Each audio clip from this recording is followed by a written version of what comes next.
யோவான் எழுதின சுவிசேஷத்தின் புஸ்தகம் 16வது அதிகாரத்தை நாம் திருப்பிக் கொள்வோம். யோவான் எழுதின சுவிசேஷத்தின் புஸ்தகம் 16வது அதிகாரம்.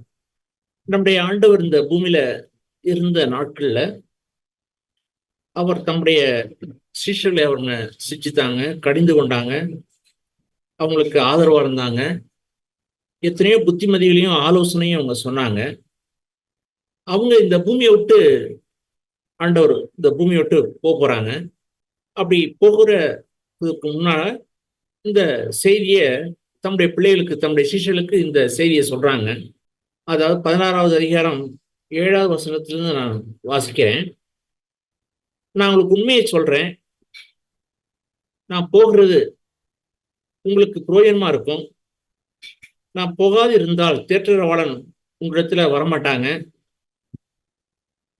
நான் போவேனானால் அவரை நான் அனுப்புவேன். அவர் வந்து பாவத்தை குறித்தும் நீதியை குறித்தும் நியாய தீர்ப்பை குறித்தும் உலகத்தை கண்டித்து உணர்த்துவார். அவர்கள் என்னை விசுவாசப்படியால் பாவத்தை குறித்தும் இப்படி தொடர்ச்சியா அவங்க இந்த உலகம் நியாயம் தீர்க்கப்பட்டது, இந்த உலகம் நியாயம் தீர்க்கப்பட்டது, இந்த உலகத்தை நான் நியாயம் தீர்த்து விட்டேன். அதாவது பாவம் மாம்சத்தில் ஆக்கினைக்குள்ளாய் தீர்க்கப்பட்டது, விசுவாசம் ஆக்கினைக்குள்ளாய் தீர்க்கப்பட்டார். நான் இந்த பூமியோட்டு நான் போறேன். ஆனா ஒண்ணு, அந்த தேற்றரவாகிய பரிசுத்த ஆவியானவர் அவர் என்ன செய்வார் என்றால், அவர் கண்டித்து உணர்த்துவார். இந்த பூமியில் இருந்த நாட்களிலே தம்முடைய பிள்ளைகளை அவர் கண்டித்து உணர்த்தினாங்க. அவர்கள் அவிசுவாசமா இருக்கும்போது கண்டிக்கிறாங்க. அநேக சமயங்களில் அவருடைய மோட்டிவ் சரியான மோட்டிவ் இல்லாம எண்ணமுடையவர்களாய் இருக்கும்போது அவங்கள கடிந்து கொள்றாங்க. ஆனா இப்போ அந்த வேலையை பரிசுத்த ஆவியானவர் அந்த வேலையை அவங்க செய்யும்படிக்கு இந்த பூமியில அந்த வேலையை அவங்க பொறுப்பெடுக்கிறாங்க. பரிசுத்த ஆவியானவர் அதை குறித்து அவங்க சொல்றாங்க. அவர் பாவத்தை குறித்தும் நீதியை குறித்தும் நியாய தீர்ப்பை குறித்தும் கண்டித்து உணர்த்துவாங்க. அருமையான தேவனுடைய பிள்ளைகளே, இந்த பூமி நாட்களில் கிறிஸ்தவ வாழ்க்கையில் மிக முக்கியமான ஒரு காரியம் கண்டிப்பை நான் ஏற்றுக்கொள்கிறது. அனைவருக்கு பிடிக்காத ஒண்ணு என்னன்னா, கண்டிக்கிறத அனைவருக்கு பிடிக்கிறது இல்லை. அதை எப்படி சொல்ல போனா, எவ்வளவோ ஸ்வீட்டோ காரமும் பிரியாணியோ சிக்கனோ மட்டனோ எல்லாமும் பிடிக்கும். ஆனா பாவக்காய் மட்டும் பிடிக்காதுங்கிறது போல. பாவற்காய் மட்டும் அதை மட்டும் ஏற்றுக்கொள்றதுக்கு மனம் இல்லைங்கிறது போல. எல்லாமும் பிடிக்கும், ஆனா கடிந்து கொள்வது மாத்திரம் வேண்டாம். அருமையான தேவனுடைய பிள்ளைகளே, நம்முடைய இருதயத்தை கடிந்து கொள்ளுதலுக்கு நம்முடைய இருதயத்தை பக்குவப்படுத்தி இருக்கணும். நான் பரிசுத்த ஆவியானவர் என்னை கண்டித்து உணர்த்தும் பொழுது நான் என்னுடைய பிடரிய நான் ஒருபோதும் நிமித்தக்கூடாது. என்னுடைய பிடரிய கடினப்படுத்தக்கூடாது. அவர் என்னை கண்டிக்கும் பொழுது நான் தாழ விழுந்து பணிந்து நான் அதை ஏற்றுக்கொள்ளணும். எப்போன்னா, இந்த பூமியை விட்டு நான் போற வரைக்கும், நான் கல்லறைக்கு போற நாள் வரைக்கும் நான் எப்பொழுதுமே அந்த கடிந்து கொள்ளுதல எப்பொழுதுமே விரும்பணும், ஏற்றுக்கொள்ளணும். அத என்னுடைய வாழ்க்கையில நான் கீழ்ப்படிந்து நான் சரி செய்யணும். இப்படி நான் ஒவ்வொரு நாளும் அவர் என்னை கடிந்து கொள்ளுதலுக்கும் உணர்த்துதலுக்கும் நான் என்னை அர்ப்பணிக்கும் போது என்னுடைய வாழ்க்கையில என்னுடைய சுபாவம் மாறிக்கிட்டே இருக்கும். என்னுடைய வாழ்க்கையில் அந்த சுபாவத்துல அந்த தேவனுடைய குணலட்சணம், கிறிஸ்துவனுடைய சுபாவம் என் வாழ்க்கையில கொஞ்சம் கொஞ்சமாய் கொஞ்சம் கொஞ்சமாய் அங்கே மறுவும் ஆகிக்கொண்டே இருக்கும். ஆகையினால் தேவனுடைய பிள்ளைகளா இருக்கிற நாம் இந்த பூமி நாட்கள்ல எப்பொழுதும் நம்முடைய இருதயத்தை கடிந்து கொள்ளுதலுக்கு, திருத்துதலுக்கு, புத்திமதிக்கு எப்பொழுதுமே நம்முடைய இருதயத்தை பக்குவப்படுத்தி வைத்திருக்கோம். ஆனா அநேக ஜனங்கள் விரும்புறதில்லை. தங்களை உற்சாகப்படுத்துறதுக்கும் தங்களை ஆசீர்வதிக்கப்படுவதற்கும் எத்தனையோ வாக்கு தத்துவங்களை விசுவாசிப்பதற்கு எத்தனையோ ஜனங்கள் ஆர்வமுடையா இருப்பாங்க. கடிந்து கொள்ளுதலுக்குள்ள செல்லுவதற்கு அநேகருக்கு மனம் இருப்பதில்லை, விருப்பம் இருப்பதில்லை. ஏன்னா நம்முடைய வாழ்க்கையில் அநேக சமயங்கள கரடு முரடு இருக்கிறது. நம்முடைய வாழ்க்கை சில முரட்டாட்டமான சுபாவங்கள் இருக்கிறது. சில நேரத்துல அகங்காரமும் ஆணவமும் பெருமையும் கொண்ட சுபாவம் இருக்கிறது. நமக்கே தெரியாது. ஆனா எனக்கு மேல ஒரு சகோதரர்கள், எனக்கு மேல இருக்கிற ஆவிக்குரிய சகோதரர்கள், அல்லது எனக்கு கீழே இருக்கிற சகோதரர்களானாலும் கூட என்னை விட ஆவிக்குரிய காரியங்கள்ல வயது வேணா அவங்களுக்கு ஒரு ஆகாம கம்மியா இருக்கலாம். ஆனா ஏதோ ஒண்ணு அவங்களுக்கு தெரியுறதுனால அவங்க ஏதோ எனக்கு ஒரு புத்திமதியோ இல்லை என்னை ஒரு திருத்துதலுக்கோ என்னை கண்டிக்கிறதுக்கு ஏதோ ஒரு காரியங்களை சொல்லப்படும் போது நான் ஒருபோது கூட என்னுடைய இருதயத்தை கடினப்படுத்தாம நான் அதை ஏற்றுக்கொள்ளுகிற மனம் உடையவனை எப்பொழுதும் நான் இருக்கும். இப்படி இந்த பூமி நாட்கள்ல இயேசுவின் சீஷர்கள் இதுக்கு உட்பட்டவர்களா அநேகர் இல்லை. உதாரணமாய் பேதுரு, அந்த நாட்களில் வாழ்ந்த சீஷர்களில் பேதுரு அந்த கடிந்து கொள்ளுதலுக்கு சிக்ஷைக்கு தன் அப்படியே அர்ப்பணிச்சிருந்தார். ஆகையினால் தேவன் அவரை விசேஷமாய் அபிஷேகித்தார். விசேஷித்த அபிஷேகம், விசேஷித்த ஞானம் அவருக்கு கொடுத்து தேவன் அவரை சப்போர்ட் பண்ணாங்க. அதுக்கு என்ன காரணம்னா அவர் எப்பொழுதுமே, அதாவது தனக்கு பின்னாடி வந்த பவுல் இவரை கண்டிப்பதற்கு தன்னுடைய இருதயத்துல இடம் கொடுத்தார். ஒரு தவறு நடக்குது, இதை மாய்மலம் பண்றார், அப்படியாப்பட்ட சூழ்நிலை மத்தியில அப்போ பேதுருவை கண்டிக்கிறார் பவுல். என்ன நீ யூத முறைப்படி நடக்கிற புறஜாதியாற்ற நீ மாய்மலம் பண்ணிக்கிட்டு இருக்கிற யூதர்கிட்ட சொல்லி கண்டிக்கும் பொழுது ஏற்றுக்கொள்கிறார் தன்னுடைய இருதயத்தை. என்னடா இப்போ நேத்தி வந்தவன் நீ போய் எங்களை கண்டிக்காவதெல்லாம் அவருடைய இருதயத்தில் இல்லை. மனத்தாழ்மையுடையவராய் தன்னை சிக்ஷிப்பதற்கு, கடிந்து கொள்வதற்கு அவர் எப்பொழுதுமே ஆயத்தமுடையவராய் இருக்கிறார். நான் வாழ்ந்த நாட்கள்ல புருஷனா இருந்தாலும் சரி, அல்லது மனைவியா இருந்தாலும் சரி, பிள்ளைகளா இருந்தாலும் சரி, நான் அவருடைய வேலை செய்யறவா இருந்தாலும் எல்லாருக்குமே நமக்கு ஒரு கடிந்து கொள்வது எப்பொழுதுமே நமக்கு தேவையா இருக்கிறது. அல்லது எனக்கு மேல இருக்கிற ஒரு ஆவிக்குரிய அதிகாரமுடைய சகோதரர்களுக்கு கீழே நான் எப்பொழுதும் இருந்து நான் அந்த அடங்கி இருந்து ஆவிக்குரிய அதிகாரத்துக்கு கீழே இருந்து கடிந்து கொள்வதற்கு நான் இருப்பேன். நான் பெரிய ஆபத்திலிருந்து நான் பாதுகாத்து கொள்வேன். வரப்போற மதீனமான செய்ய போற முட்டாள்தனமான காரியத்திலிருந்து நான் என்னை பாதுகாத்து கொள்ள முடியும். இப்படி பரிசுத்த ஆவியானுடைய ஏராளமான பணி இருக்குது. ஆனா இன்னொரு பணி, அவர் கடிந்து கொள்ளுதல் ஒரு பணி. அவருக்கு நான் இடம் கொடுக்கும்போது ஒவ்வொரு நாளும் அந்த கரடுமுரடான பகுதியை செதுக்கி, அதாவது என்னுடைய வாழ்க்கையில ஒரு சில சமயங்கள்ல ஒருத்தட்ட போய் நம்ம மன்னிப்பு கேட்கணும். ஆனா நம்ம நியாயப்படுத்தி அதை நியாயப்படுத்தி ஆனா அந்த காரியத்தை தவிர்க்க முற்படுவோம். நாம அவங்க தான் தப்பு செஞ்சாங்க, அவங்க தானே அதுக்கு காரணம் எல்லாம் சொல்லி அப்படி நான் போய் அவங்கள்ட்ட தாழ்த்தி மன்னிப்பு கேட்பதற்கு என்னுடைய இருதயம் அதுக்கு ஒத்துக்காது. ஆனா அவர் ரகசியமா என்று சொல்லுவார், உன்னை தாழ்த்தி விடு, உன்னை தாழ்த்து, நீ மன்னிப்பு கேளு என்று அவர் சொல்லுவார். அவர் ஒரு சில வாரங்களாய், நாட்களாய், மாதங்களாய் சொல்லுவாங்க.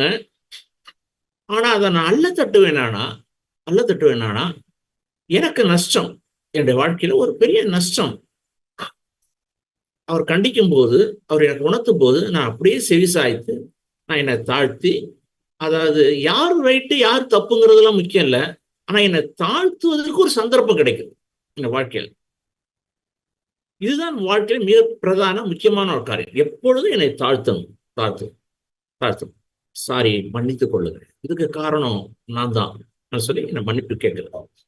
ஆனா அதை நான் அல்ல தட்டு என்னன்னா, நான் தேவன் எனக்கு வைத்திருக்கிற ஒரு திட்டத்தை நான் இழந்து போயிடுவேன்.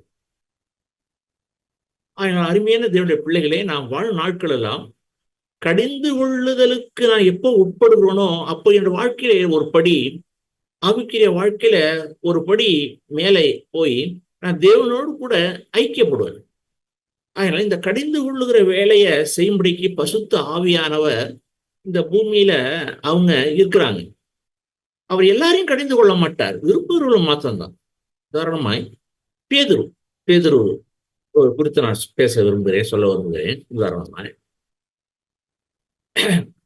மத்திய சுவிசேஷத்தின் புஸ்தகம் 16வது அதிகாரத்தை நாம் திருப்பிக் கொள்ளும். மத்திய சுவிசேஷம் 16. அங்கே ஒரு நிகழ்ச்சி நடக்குது. ஆண்டவர் கடைசி காலத்துல, அதாவது கடைசி நேரங்கள்ல, நான் அதை 21ஆம் வசனத்துல நான் வாசிக்கிறேன். 16வது அதிகாரம் 21ஆம் வசனத்திலிருந்து 23ஆம் வசனம் வரைக்கும் ஆண்டவர் இந்த காரியங்களை சொல்றாங்க. என்ன சொல்றாங்க? எருசலேமுக்கு போய் முப்பராலும் பிரதான ஆசாரியராலும் வேத பாதகராலும் பல பாடுகள் பட்டு கொலையுண்டு 3ஆம் நாளிலே உயிர்த்தெழுங்க வேண்டும் என்பதை தம்முடைய சிஷ்யருக்கு சொல்ல தொடங்கினார். இன்னும் முழுசா இன்னும் சொல்லல, காரியங்கள் சொல்ல தொடங்குறாங்க. ஆனா உடனே பேதுரு வழிமறித்து, முழுசா சொல்ல விடாம வழிமறித்து, பேதுரு அவரை தனியே அழைத்து கொண்டு போய், ஆண்டவரே, இது உமக்கு நேரிடக்கூடாது, இது உமக்கு சம்பவிப்பதில்லை என்று சொல்லி அவரை கடிந்து கொள்ள தொடங்கினான். இந்த வசனத்தை நான் வாசிக்கும் பொழுது எனக்கு ஆச்சரியத்தை கொடுக்கிற ஒரு காரியம் என்னன்னா, பேதுரு இயேசுவை கடிந்து கொள்ளுற அளவுக்கு, அந்த அளவுக்கு அவருடைய இருதயம் விசாலமா இருந்தது. அதாவது ஒரு இடைவெளி இல்லை, இயேசுவுக்கும் பேதுருக்கும் இடைவெளி இல்லாத அளவுக்கு அவர் அந்த அளவுக்கு தன்னோடு பழகுவதற்கு அவர் ஒரு திறந்த வாசலை வச்சிருக்கார். சில பேருக்கு போய் ஒரு காரியத்தை பேச முடியாது, முகம் கொடுத்து பேசவே முடியாது சில நேரத்துல. ஏன்னா இப்போ ஒரு மூடு சரியில்லை, இப்போ அவர்கிட்ட பேச முடியாதுன்னு சொல்லுவாங்க சில நேரத்துல. இப்ப இவர்கிட்ட போய் யாருப்பா பேசுறதுமா? ஆனா இயேசு அப்படி அல்ல, எதை வேணாலும் எப்ப வேணாலும் இயேசுகிட்ட சொல்லலாம். ஆண்டவர்கிட்ட இருந்த அந்த மனோபாவம், எப்ப வேணாலும் எதை வேணாலும் சொல்லலாம். இயேசு எதுவும் நினைச்சுக்க மாட்டார்.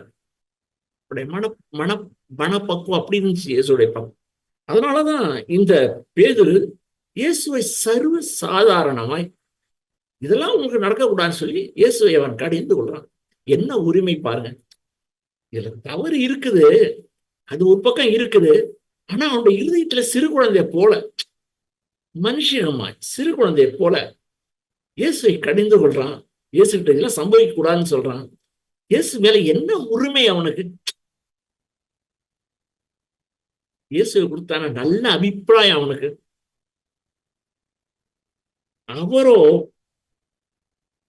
திரும்பி பேதுருவை பார்த்து, எனக்கு பின்னாடி போ சாத்தானே, நீ எனக்கு இடலாய் இருக்கிறாய் என்று சொல்லி அவனை என்ன சொல்றாருனாக்கா, நீ தேவனுக்கு ஏற்றவளை சிந்திக்கல, மனுஷனுக்கு ஏற்றவளை சிந்திக்கிறாய் என்றார். இங்கே அவர் சொல்றார், நீ தேவனுடைய சித்தம் என்ன, தேவன் நோக்கமெல்லாம் யோசிக்கிட்டேப்பா, நீ மனுஷனுக்கு ஏற்றவளைதான் நீ சிந்திக்கிறையே. இப்போ நம்முடைய சிந்தையில ரெண்டு காரியம் இருக்கு. மனுஷன் என்ன யோசிப்பாங்க என்கிற ஒரு சிந்தை, இன்னொன்னு தேவனுக்கு சித்தமா, தேவன் என்ன நினைக்கிறாங்கிற இன்னொரு சிந்தை. ஆனா இயேசுக்கோ எப்பொழுதும் பிதாவே என்னை குறித்து நீங்க என்ன எண்ணுறீங்கிற அந்த எண்ண ஓட்டமே அவருடைய மனதில் நிரம்பி இருந்தது. இதுதான் நம்முடைய வாழ்க்கையில எப்பொழுதும் இருக்கும். ஆண்டவரே, என்னை குறித்து நீ என்ன நினைக்கிறீங்க? சித்தம் என்ன ஆண்டவரே? அவர் இந்த பூமிக்கு வந்ததே சிலுவையில் அறையப்படுவதற்காக தான். நோக்கமே இது, ஒரே ஒரு நோக்கம்தான். முழு மனு குல வர்க்கத்துக்காக அவர் தம் சிலுவையில் அறையப்படுவதற்காக ஆதி காலங்களாய் யுக யுகங்களாய் மனுகுலம் உண்டாதற்கு முன்பதாகவே, இந்த பூமி சிருஷ்டிக்கப்படுவதற்கு முன்பதாகவே, உலகம் உண்டாதற்கு முன்பதாகவே பிதாவுடைய மனதில் இருந்த ஒரு திட்டம் அது. தன்னுடைய குமாரன் சிலுவையில் அறையப்படுறது. அது ஒரு பெரிய திட்டம். அந்த அந்த காரியங்கள் அதெல்லாம் பேதருக்கு வெளிப்பாடு இல்லை, பேதருக்கு தெரியல. பின்னாடி வேணா அது தெரிஞ்சிருக்கிறது. பின்னாடி அவர் அப்போஸ்தலர்கள் அவர் பேசும்பொழுது, அவர் யூதர்களோடு பேசும்போது, அவர் மறுபடியும் அவர் வெளிப்பாடை பெற்று அபிஷேகத்தை பெற்று மறுபடியும் அவருக்கு அந்த ஞானமும் கிருபையும் அவருக்கு தெரிய ஆரம்பிக்குது. அப்போ என்ன நடக்குதுன்னு சொன்னாக்கா, இப்படி அவனை கடிந்து கொள்கிறார். அவனை கடிந்து கொள்கிறார். என்ன கடிந்து கொள்கிறார்னு சொன்னாக்கா, வாசிக்கிறோம். அதாவது, பேதுருவை பார்த்து, எனக்கு பின்னாடி போ சாத்தானே, நீ எனக்கு இடரா இருக்கிறாய், தேவனுக்கு ஏற்றவர்களை சிந்திக்கல, மனுஷனுக்கு ஏற்றவர்களை சிந்திக்கிறாய்ன்னு சொல்லி அவனை அவ்வளவாய் கடிந்து கொள்கிறார். ஆனா அவனுடைய இருதயத்துல ஒருபோதும் ஒருபோதும் அந்த இருதயத்துல அந்த சோர்ந்து போகிற அந்த கடிந்து கொள்ளுதல அவன் ஒருபோதும் மனத்தாங்கல் அடையக்கூடிய இருதயம் அவனுக்கு இல்லை. அவனுடைய இருதயத்துல அந்த மனத்தாங்குதல் இல்லை. அந்த பேதருடைய இருதயத்துல அவன் முந்திரி கொட்ட மாதிரி ஏதோ முந்தி ஏதோ தப்பு தப்பா வளர்னாலும், ஆனா நல்ல இருதயம் அவனுக்கு இருக்கு. நல்ல இருதயம் அவனுக்கு, மனத்தாங்கல் அடையாத இருதயம், கண்டிக்கிறதை ஏற்றுக்கொள்ளுகிற ஒரு இருதயம் அந்த பேதுருக்கு இருந்தது. பேதுரு உருவாகிட்டு இருக்கிறார். பேதுரு பிற்காலங்கள்ல ஒரு நல்ல அப்போஸ்தலனாய் ஆவதற்கு உருவாக்கி, உனக்கு 12 பேர்ல இந்த அப்போஸ்தலனாகிய பேதுரு உருவாகி கொண்டிருக்கிறார். உருவாகி கொண்டிருக்கிறார் எப்படி சொல்றதுன்னா, இவர் கடிந்து கொள்ளுதல ஏற்றுக்கொள்ளக்கூடிய ஒரு நல்ல சீஷனா இருக்கிறார். நம்மிலும் அநேகர் ஏன் உருவாகுறதுக்கு தடையா இருக்கணும்னா, கடிந்து கொள்ளுதல நாம என்ன செய்யறோம்னாக்கா, ஏற்றுக்கொள்வதற்கு மனம் இல்லாதபடினாலே அவர் உருவாகல. நல்ல மனைவியாகவோ, நல்ல புருஷனாவோ, நல்ல ஒரு ஊழியக்காரனாவோ, ஊழியக்காரியாவோ ஏன் அவர்கள் உருவாகலன்னு சொன்னா, அவர்கள் கடிந்து கொள்ளுதல அவள் ஏற்றுக்கொள்ளல. ஒரு படகு அது சமுத்திரத்திலேயோ அல்லது அது ஆற்றங்கரையில போகணும்னா, அதுக்கு இந்த படகுக்கு போதுமான அடியில பாரம் இருக்கணும்.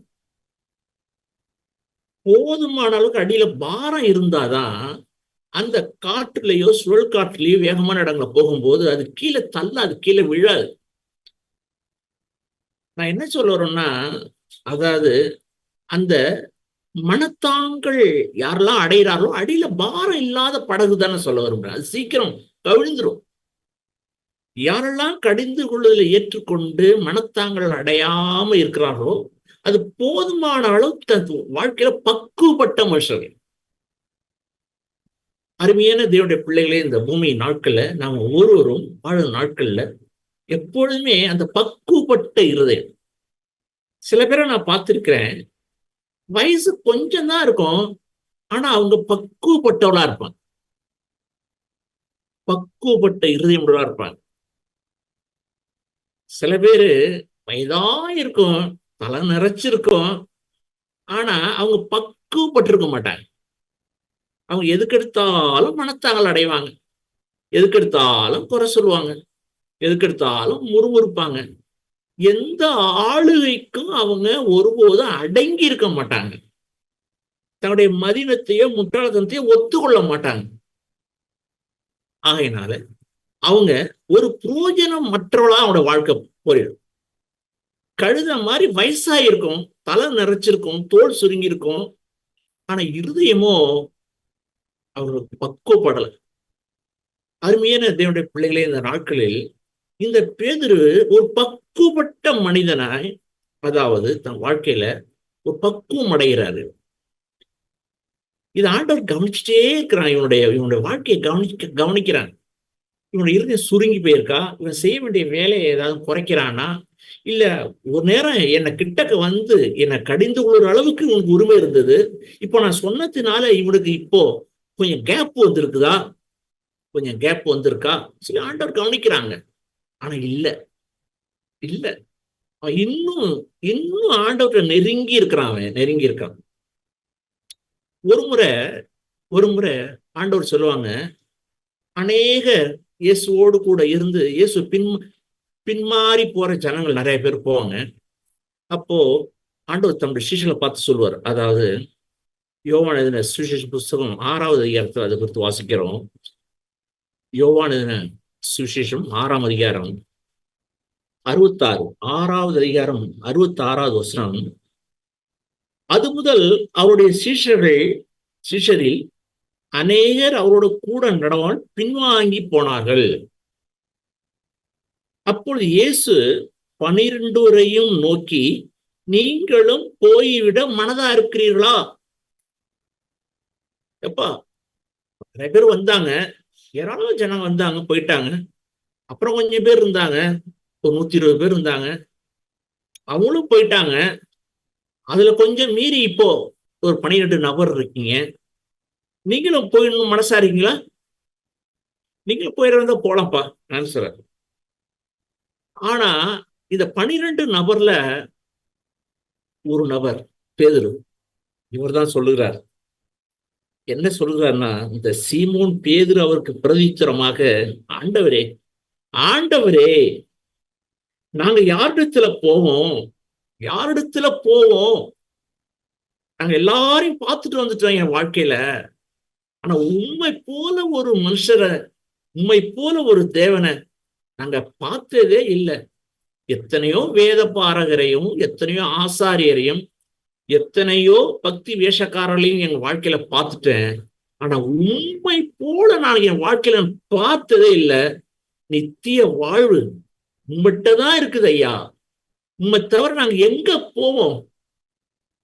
எங்க போவோம்? நாங்க நித்திய ஜீவ வார்த்தை உங்கள்கிட்ட தான் இருக்குது. அதனால உங்கள்கிட்ட எங்க போவோம்? நீ ஜீவனுள்ள தேவனுடைய குமாரனாகிய கிறிஸ்து என்று நாங்கள் விசுவாசித்து அறிந்தும் இருக்கிறோம் என்றான். இது அவனை இன்னும் பக்குவமடைகிறவனாய் அவன் மாறுகிறான். அருமையான தேவனுடைய பிள்ளைகள், இந்த பூமியின் நாட்களில் எப்பொழுதும் வாழுகிற நாட்கள்ல நான் கடிந்து கொள்ளுதை ஏற்றுக்கொள்ளும் போது என் வாழ்க்கையின் பக்குவம் அடைகிறவனாய் அது ஒவ்வொரு நாளும் ஒரு வளர்ச்சியை அது கொண்டு போகிறோம். ஆகையினால் ஆண்டவரே, சுத்த ஆவியானவரே, ஒவ்வொரு நாளும் என்னை நியாயம் தீர்க்க, ஒவ்வொரு நாளும் என்னை கண்டிப்பு உணர்த்த, என்னை உட்படுத்த. உதாரணமாய் 1 பேதுருவின் புஸ்தகம் 4ஆம் அதிகாரம் 17வது வசனத்துல ஒரு காரியங்களும் நம்ம அடிக்கடி கேட்ட ஒரு காரியம். 1 பேதுருவின் புஸ்தகம் 4ஆம் அதிகாரம் 17வது வசனம். நியாயத்தீர்ப்பு தேவனுடைய வீட்டிலே துவங்கும் காலமாய் இருக்கிறது. முந்தி அது நம்மிடத்திலே துவங்கினால் தேவனுடைய சுவிசேஷத்திற்கு கீழ்ப்படியாத முடிவு என்னமாய் இருக்கும் என்ற ஒரு வசனம். நியாய தீர்ப்பு, இந்த உலகத்தை நியாயம் தீர்ப்பதற்கு முன்பதாக அந்த நியாய தீர்ப்பு எங்க துவங்கணும்? தேவனுடைய வீட்டுல துவங்கணும். அது முந்தி நம்மிடத்துல துவங்கணும். என்னை நியாயம் தீர்க்கணும். தேவனுடைய பிள்ளைகளாயிருக்கிற நம்மிடத்திலே அந்த நியாய தீர்ப்பு, என்னிடத்திலே நியாய தீர்ப்பு துவங்கணும். இதுதான் தேவனுடைய வார்த்தை. அப்படி துவங்கினா நான் தேவனுடைய வீடா இருப்பேன். அருமையான தேவனுடைய பிள்ளைகளே, நான் தேவனுடைய வீடா நான் இருப்பேன். ஆனா பரிசுத்த ஆவியானவர் தங்கியிருக்கிற ஆலயமாய் தேவனுடைய வீடா இருப்பேன். ஒவ்வொரு நாளும் என்னுடைய வாழ்க்கையில நியாயத்தீர்ப்பு, ஒவ்வொரு நாளும் நியாயத்தீர்ப்பு நடந்து கொண்டே இருக்கும். ஓயவே ஓயாது. என் வாழ்க்கையில ஓயவே ஓயாது. உதாரணமா, காட்டுல குடியிருக்கிற ஒரு குடும்பத்தை குறித்து நான் கேள்விப்பட்டிருக்கேன். காட்டுல குடியிருக்கிற ஒரு குடும்பம், இப்பொழுது அவர்கள் ஏறிட்டு பார்க்கும்போது நெருப்பு வருது. நெருப்பு காட்டை பச்சிக்கிறதுக்கு நெருப்பு வந்துகிட்டு இருக்கு, எரிஞ்சுக்கிட்டு வந்துகிட்டு இருக்கு. இவள் உடனே என்ன செய்தார்கள் சொன்னாக்கா, தாம் இருக்கிற இடத்துல நெருப்பை கொளுத்தி, தான் இருக்கிற இடத்துல உள்ள எரியக்கூடிய எல்லா குப்பைகளையும், செத்தைகளையும், மரங்களையும் அந்த தீ வந்து எரியதுக்கு முன்னாக இதை எரிச்சிட்டாங்க. இப்ப இது எல்லாம் எரிஞ்சு சாம்பலாகி அடுத்தபடி எரிவதற்கு இவங்க இடத்துல ஒண்ணு இல்லாம போயிடுச்சு. அந்த தீ வந்து எரிவதற்கு முன்பதாக இவர்கள் தங்களை இருக்கிற எல்லாத்தையும் சுட்டெரித்து எரிப்பதற்கு ஒன்று இல்லாமல் அவர்கள் அந்த இடத்துல இருந்தபடியாலே தீ வரும்பொழுது இவர்களை தாக்குவதற்கு, எரிப்பதற்கு அங்கு ஒன்றும் இல்லை. அருமையான தேவனுடைய பிள்ளைகளே, ஒவ்வொரு நாளும் என்னை நியாயந்திருக்கும் போது, ஒவ்வொரு நாளும் என்னை சுத்திகரிக்கப்படும் போது, உலகத்தோடு ஆக்கினைக்குள்ளாக்காதபடி, உலகத்தோடு நான் அந்த நியாய தீர்ப்புக்கு உள்ளாகாதபடிக்கு என்னை சுத்திகரித்து என்னை நியாயம் தீர்த்துக் கொள்வேன், தேவனுடைய பிள்ளை. ஆகையினால் இந்த காரியத்துக்காக தான் பரிசுத்த ஆவியானவர் முன்கூட்டியே என்னை கடிந்து கொண்டு என்னை சிட்சித்து எனக்கு தேவனுடைய சுபாவத்தின் தேவனுடைய சாயலையும் என்னுடைய வாழ்க்கையில் கொடுப்பதற்கு முற்படும். உதாரணமாய் ஆதியாகம புஸ்தகம் நமக்கு தெரிந்த நிகழ்வு தான். ஆதியாகம புஸ்தகம் 6ஆம் அதிகாரம் நாம் திருப்பிக் கொள்வோம். 6ஆம் அதிகாரம் ஆதியாகம புஸ்தகம். அங்கே நடந்த நிகழ்வுலாம் நமக்கு தெரியும். அங்கே அக்கிரமம் மிகுதியான ஒரு நேரம். 6ஆம் அதிகாரம் 5ஆம் வசனத்துல பார்க்கிறோம், மனுஷனுடைய அக்கிரமம் பூமியிலே பெருகினது என்றும் அவன் இருதயத்தின் நினைவுகளும் தோற்றம் தான் நித்தமும் பொல்லாது என்றும் ஆண்டவர் அங்க பாக்குறாங்க. அங்க பாக்குறோம், அங்கே அக்கிரமும் அநியாயமும் தலைவிரித்து ஆடுகிற நேரம். ஆனா அங்கே ஆண்டவர் ஆவியானவருடைய செய்தி சொல்லப்படுது. 6ஆம் அதிகாரம் 3ஆம் வசனம், அப்பொழுது கர்த்தர் என் நாவி என்றென்றைக்கும் மனுஷரோடு போராடுவதில்லை. அவர் சொல்லி பாக்குறாங்க, எப்பா உன்னை தாழ்த்திரு, விட்டு கொடுத்துரு. இப்பொழுது உன்னுடைய இருதயத்தில் இருக்கிற சில தாழ்த்த வேண்டியிருக்குது, சரி செய்ய வேண்டியிருக்குது, மன்னிப்பு கேட்க வேண்டியிருக்குது.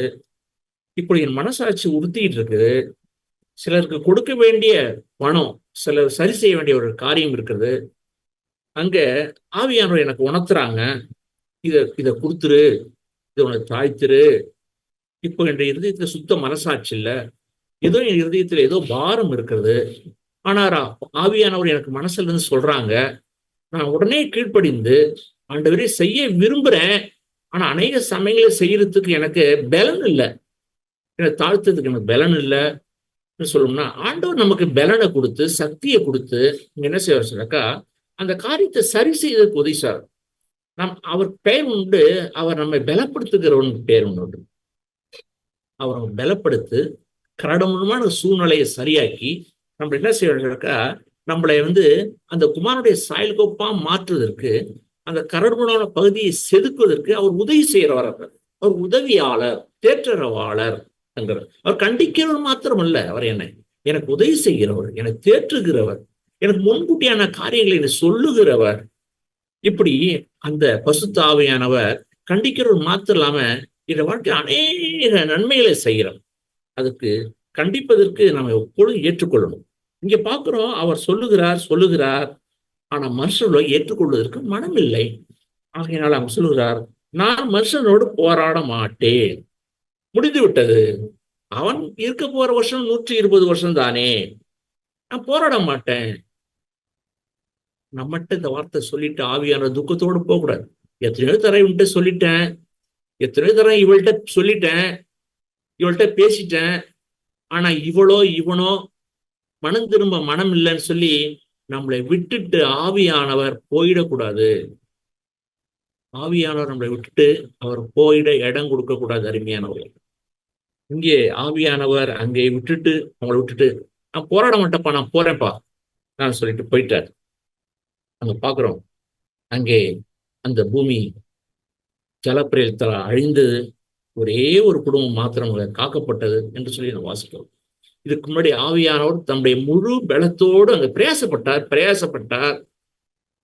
அங்கே ஒரே குடும்பம் ரட்சிக்கப்பட்டது, மீதி குடும்பம் அங்கே ஜலத்தினால் அழிந்து போனது. அருமையானவர்களே, அன்றைக்கும் இன்றைக்கும் ஆவியானவர் அவர் நம்மோடு கூட இடைப்பட்டு அவர் நம்மை சிட்சிக்கிறார், கண்டிக்கிறார், புத்தி சொல்லுகிறார்.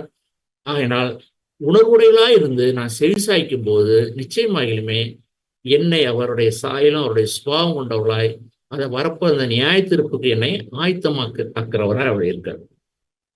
ஆனா இங்க வாசிக்கிறோம், அந்த மத்திய சுவிசேஷன் புஸ்தகத்துல இன்னொரு காரியம், அதாவது யூதாசை குறித்து நான் சொல்ல விரும்புகிறேன். மத்திய சுவிசேஷன் புஸ்தகம் 26வது அதிகாரம், அந்த நிகழ்வுலாம் நமக்கு தெரியும். 7ஆம் வசனம், ஒரு ஸ்திரீ விலையேறு பெற்ற ஒரு பரிமள தைலமுள்ள வெள்ளைக்கல் பரணியை கொண்டு வந்து அவர் அவர் போஜன பந்தி இருக்கும் போது அவருடைய தைலத்தை அவர் சிரசு மேலே ஊற்றினார் என்று வாசிக்கிறோம்.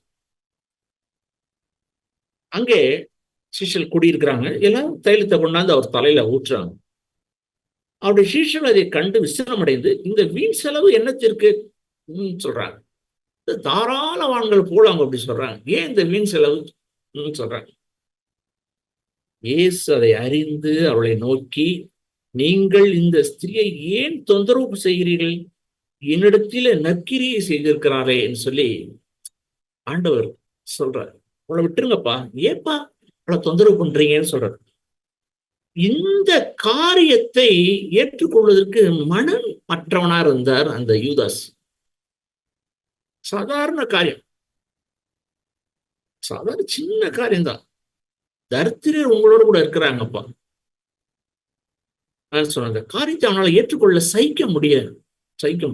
அவன் மனத்தாங்கள் அடைந்தான், மனம் புண்பட்டான். இதை பார்க்கிறோம். அவன் சமயம் பார்த்து சொல்லி முடிச்ச உடனே 14வது வாசிக்கிற பொழுது 12 பேரில் ஒருவனாகி யூதாஸ் கரியத் என்பவன் பிரதான ஆசாரிடத்தில் போய், நான் அவரை உங்களுக்கு காட்டி கொடுக்கிறேன் என்றும் நீங்கள் எனக்கு என்ன கொடுக்கிறீர்கள் என்றும் அவர்கள் அவனுக்கு 30 வெள்ளிக்காசை கொடுக்க உடன்பட்டார்கள். எது நடந்தது? உன்னுடைய வாழ்க்கையில அந்த ஆண்டவர் சொன்ன அந்த சின்ன காரியத்தை அவன் ஏற்றுக்கொள்வதற்கு மனமற்றவனாய் போய் மனத்தாங்கள் அடைந்து வாழ்க்கையில எவ்வளவு சரி. அப்போஸ்தலர்கள் 12 அப்போஸ்தலர்கள் ஒருவனாய் இருக்க வேண்டியவன். அவன் தேவனுடைய ராஜ்யத்திலே அவன் அஸ்திபாரமிடப்பட்ட பளிங்கி மாளிகையிலே அவன் முத்தாய் ரத்தனம் மாணிக்க மரகத கோமேதிர வைடூரியங்களாய் ஜொலிக்க கொண்டு வேண்டியவன் நரகத்துக்கு போனான். எவ்வளவு வேதனையான ஒரு காரியம். எதிர்மித்தம் மனத்தாங்கள் அடைந்த நிமித்தம் தேவன் இவனுக்கு வைத்திருந்த மகாபாரதன திட்டத்தை இழந்து அந்த தேவனுக்கு புரோஜனமற்றவனாய் போயிட்டு. அருமையானவர்களே, நான் நம்முடைய சபைகள்ல பார்த்திருக்கிறேன், ஏராளமான சகோதரரை நான் பார்த்திருக்கேன். சகோதரரே, நீங்கள் இதுவரைக்கும் 30 இருந்தது போதும், இப்பொழுது நீங்க கடைசி வரிசையில உட்கார்ந்து கொள்ளுங்கள் என்று சொல்லுகிறார் நமக்கு மேல் இருக்கிற 30. அது தாழ்மையும் பணிவும் நொறுங்குதல் உடையவனாய் நாங்க இருந்தாலும் எனக்கு பாதுகாப்பு, சபையில எனக்கு ஒரு இடம் கிடைச்சிருக்குது, உங்களுக்கு ஸ்தோத்திரம் இருக்கிறது பதிலா எப்படி என்னை மூப்பருடைய பொறுப்பில் இருந்து என்னை எப்படி நீங்க விளக்கலாம்னு சொல்லி அவள் சபையை விட்டு போய் முழு குடும்பமும் நாசமாயி அவளை சீரழிந்து சின்னாபண்ணமாய் போன மனுஷர்கள் எத்தனை பேர் அதை நான் பார்த்திருக்கேன். அருமையானவர்களே, நமக்கு மேல் இருக்க ஒரு சகோதரர்கள் என்னை புத்தி சொல்லும் போதும் என்னை கடிந்து கொள்ளப்படும் போதும் நான் தாழ்வுடனா ஏற்றுக்கொண்டு எனக்கு ஒரு இடம் கிடைச்சது, அது போதும் என்ற உணர்வு நமக்கு எப்பொழுது இருக்கும். ஆகையினாலே நம்ம எப்பொழுதும் ஒருத்தர் கடிந்து கொள்ளணும். உதாரணமா சங்கீத புஸ்தகம், சங்கீதம் 141வது ஒரு சங்கீதம், நமக்கு தெரிந்த ஒரு வசனம். சங்கீதம் 141வது சங்கீதம், திருப்பிக் கொள்வோம். 141வது சங்கீதம், அடிக்கடி நம்ம சொல்லுகிற அந்த வசனம். 141வது அதிகாரம் 5வது வசனம். 141 5வது வசனம். நீதிமான் என்னை தயவாய் குட்டி என்னை கடிந்து கொள்ளட்டும், அது என் தலைக்கு எண்ணெயை போல் இருக்கும், என் தலை அதை அல்ல தட்டுவதில்லை, அவள் இக்கட்டு நாளில் நான் இன்னும் ஜெபம் பண்ணுவேன். இது தாவீதுடைய சங்கீதம். அவர் சொல்லுகிறார், என்ன கூட்டட்டும், நான் சரியில்லாத நாட்கள்ல அந்த நார்த்தாங்வேல் வந்து சொல்லுவதற்கு தன்னை திறந்து வைத்திருந்தான், தன்னுடைய இருதயத்தை. தன்னை தாவீதிடத்தில் காணப்பட்ட ஒரு குணலட்சணம் என்னன்னா, எல்லா தேவனுடைய மனுஷர்களும் தீர்க்கதரிசிகளும் அவன் செய்த தவற சொல்லுவதற்கு அவனுடைய இருதயம் திறந்து இருந்தது. அவன் எத்தனையோ முட்டாள்தனமான காரியங்களை செய்தான். ஆனா அவன்கிட்ட காமித்த நல்ல குணலட்சணம் என்னன்னு சொன்னா, அவன்கிட்ட வந்து தீர்க்கதரிசிகள் சொல்லும் பொழுதெல்லாம் அதை ஏற்றுக்கொள்ளக்கூடிய மனம் இருக்கு. அதை எதுக்கல, அனைவரும் எதுக்க ஆரம்பித்தார்கள், அவள் ஆகாதவளாய் போனார்கள். இவனோ அதை ஏற்றுக்கொள்ளுடைய மனம் உடையவனா இருந்தான்.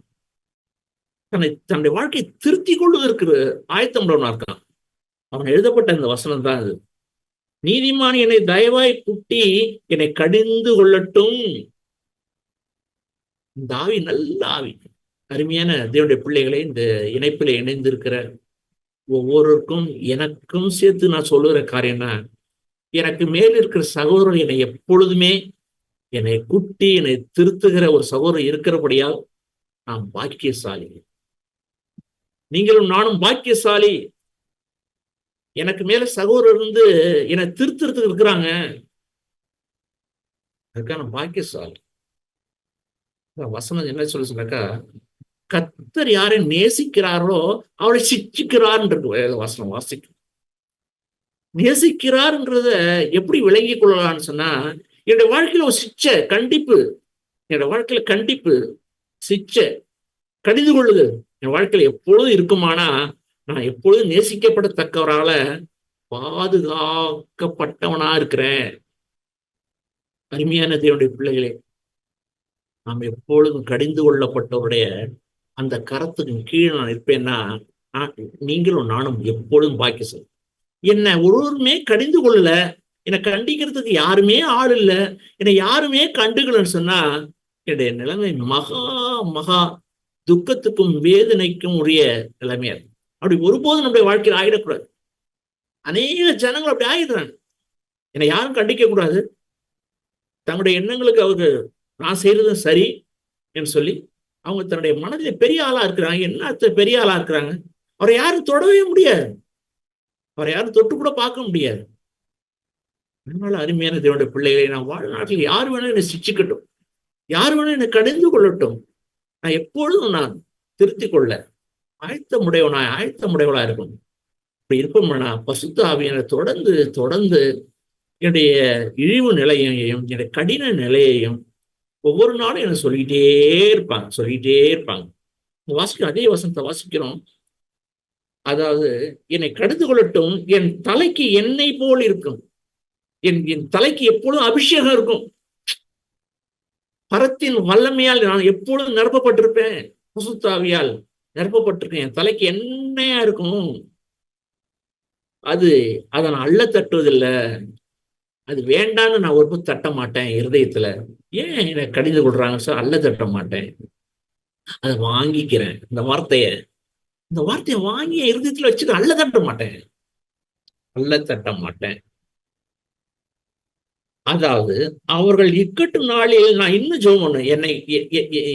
என்ன கடிந்து கொண்ட சகோதரர்கள், எனக்கு புத்திமதி சொன்ன ஆலோசனை சொன்ன சகோதரர்களுக்கு ஒரு பிரச்சனை இருக்கு, அவர்களுக்கு இன்னும் ஜெபம் பண்ணுவேன்.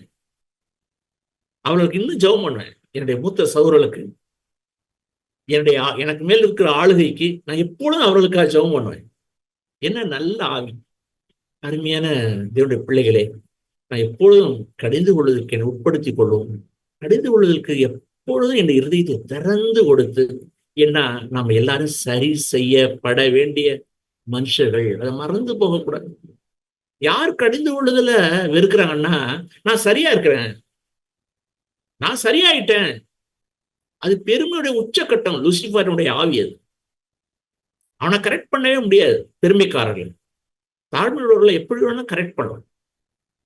அவளை நாம் ஒவ்வொருவரும் சரி செய்யப்பட வேண்டியவர்கள்ங்கிறத மறந்து போகக்கூடாது. அதனால நான் கடிந்து கொள்ளுதல ஒரு நாளும் இருக்கும். ஞானிகளுடைய காது கடிந்து கொள்ளுதல் ஏற்றுக்கொள்ளும். இன்னொரு வசனத்தை நான் சொல்ல விரும்புகிறேன். அதாவது, நீதிமொழியின் புஸ்தகம் 15வது அதிகாரம், நீதிமொழியின் புஸ்தகம் 15வது அதிகாரம் 10வது வசனம். 15வது அதிகாரம் 10வது வசனம். வழியை விட்டு விலகுறவனுக்கு புத்திமதி விசனமா இருக்கும், கடிந்து கொள்ளுதலை வெறுக்கிறவனோ சாவான். வழியை விலகுறவனுக்கு ஆலோசனையோ புத்திமதியோ கடிந்து கொள்ளுதலோ அவனுக்கு வேப்பங்காயா இருக்கும். அவங்க வேறு வழியை விட்டு போயிட்டு இருக்காங்கன்னு அர்த்தம். இப்ப யூதாசுடைய நிலைமை, அவனுக்கு வேறு வழியை விட்டு சரியான வழியை விட்டு வேறு வழியை போயிட்டு இருக்கான். அதனால ஆண்டவருடைய ஆலோசனை புத்திமதியெல்லாம் அவனுக்கு ஏற்றுக்கொள்ள மனம் இல்லை, வேறு வழியை போனோம். அது விசனமா இருக்கும். கடிந்து கொள்ள வெறுக்கிறவனும், இன்னொரு இடத்துல கடிந்து கொள்ளுதல வெறுக்கிறவன் மிருக குணம் உள்ளவன். அருமையான தேவனுடைய பிள்ளைகளே, வருகிற நாட்கள்ல அந்த பசுத்த ஆவியானவருக்கு இடம் கொடுத்து என்னை சிட்சித்து ஒவ்வொரு நாளும் என்னை கண்டித்து ஒவ்வொரு நாளும் நான் மாற விரும்புறேங்கிற உணர்வு மட்டும் நம்ம எல்லாருக்கும் இருக்கட்டும் பிரியமானவர்களே. அப்படி இருக்குனாக்கா நான் பத்திரமா ஜாக்கிரதையா நான் இருக்கேன், சரியான வழி நான் போயிட்டு இருக்கேன்னு அர்த்தம். இல்ல இல்ல, என்னை யாரும் கண்டிக்க கூடாது, என்னை யாரும் புத்தி சொல்லக்கூடாது, என்னை யாரும் கடிந்து கொள்ளக்கூடாதுன்னு சொன்னாக்கா தன் இஷ்டத்துக்கு விடப்பட்ட மனுஷனோ அவன் வெக்கத்தை உண்டு பண்ணின தேவனுக்கு. வருகிற நாட்கள் எல்லாம் ஆண்டவரே, எப்பொழுதும் என்னை சிச்சிக்கிற மனுஷன் என் வாழ்க்கை இருக்கட்டும். இந்த பூமியை விட்டு நான் போற வரைக்கும் மதீனத்தை தான் பேசுவேன், மதீனமான செய்வேன், முட்டாள்தனமா இதை நடந்துருவேன். ஆனா எனக்கு மேல ஒரு ஆளுகை எப்பொழுதும் இருக்கட்டும் ஆண்டவரே என்று சொல்லுவோம்.